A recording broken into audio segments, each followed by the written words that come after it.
Hello guys, നമുക്ക് India versus South Africa 22-ാം തീയതിയുള്ള പ്ലേയിങ് 11 നോക്കിയാലോ.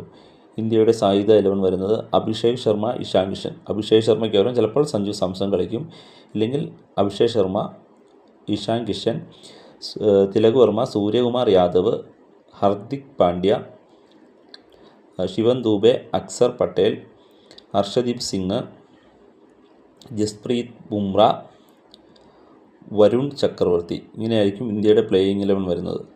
അതുപോലെ സൗത്ത് ആഫ്രിക്കയുടെ പ്ലേയിങ് 11 നമുക്ക് നോക്കിക്കഴിഞ്ഞാൽ Aiden Markram, Quinton de Kock, Ryan Rickelton, Dewald Brevis, Tristan Stubbs, Jason Smith, George Linde, Corbin Bosch, Kagiso Rabada, Anrich Nortje, പിന്നെ Maphaka. ഇങ്ങനെയാണ് അവരുടെ പ്ലേയിങ് 11 വരുന്നത്.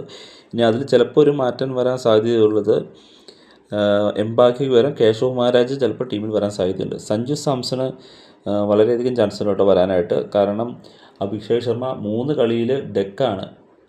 ഒരു റണ്ണ് പോലും പുള്ളിക്ക് T20 വേൾഡ് കപ്പിൽ സ്കോർ ചെയ്യാൻ പറ്റിയിട്ടില്ല. 3 കളിയിൽ ഡെക്കാണ്. അതുകൊണ്ട് സൗത്ത് ആഫ്രിക്കയ്ക്കെതിരെ നല്ല ഒരു പ്രൊഫൈലുള്ള സഞ്ജു തന്നെ വരാൻ സാധ്യതയുണ്ട്. 3 സെഞ്ചുറി സഞ്ജുവിൻ്റെ പേരിലുള്ള സൗത്ത് ആഫ്രിക്കയ്ക്കെതിരെയാണ്.